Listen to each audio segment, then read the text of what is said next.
Yesterday we saw the Nikkei and the Shanghai Composite, I guess, closing or moving higher, I guess, after our market close. Again, overnight, seems like the talk still around oil prices. Yeah, definitely. It seems that everybody's looking at oil very closely. We had the Shanghai market open a little bit longer than the Nikkei, and after we had closed yesterday, they both came off their lows a little bit to do with the economic data coming out of Shanghai, but also obviously tracking the oil prices. So they came off their lows to even see Shanghai close in the green.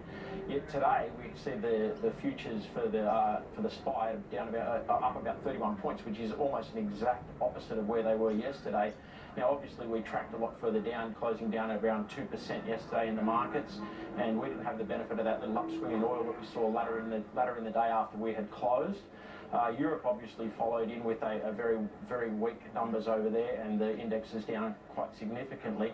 They didn't have the benefit of the oil bounce, which we saw coming at about 2 or 3 a.m. our time, so just about an hour into the session in New York. And the US markets rallied significantly off their lows at that point to close in the green. Really, the bulk of that came, them going into the green came in the last hour of trading, and we saw both Brent and WTI move up around 5 to 6%. So, you know, pretty strong there following the oil complex.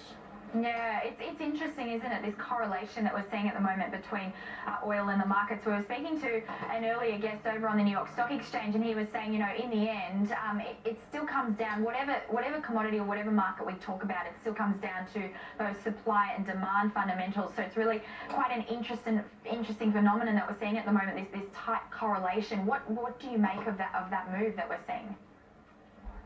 Well, it's obviously, you know, the oil price it moves around at the rate of 5 to 6% as an example from the 3 a.m. our time through to the close and through to current levels at the moment, and the index is tracking up 1.5 or 2%. So you get a higher beta move with the oil.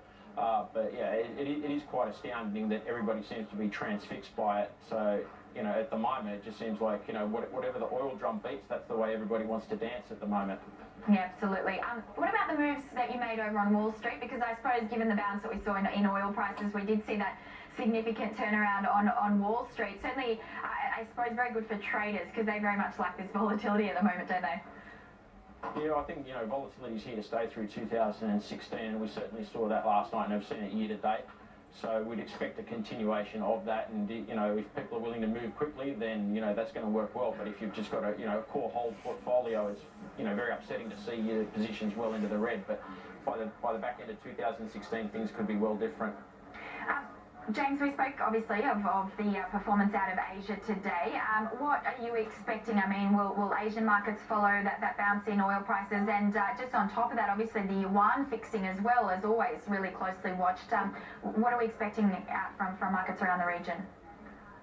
Yeah, very probably, you know, we'll trade up out the gate. As say, you know, we're indicating about 31 points up, which is exactly the reverse of yesterday, and then we followed through yesterday with a much more negative move. So I'd love to see the Aussie market move up by 2%.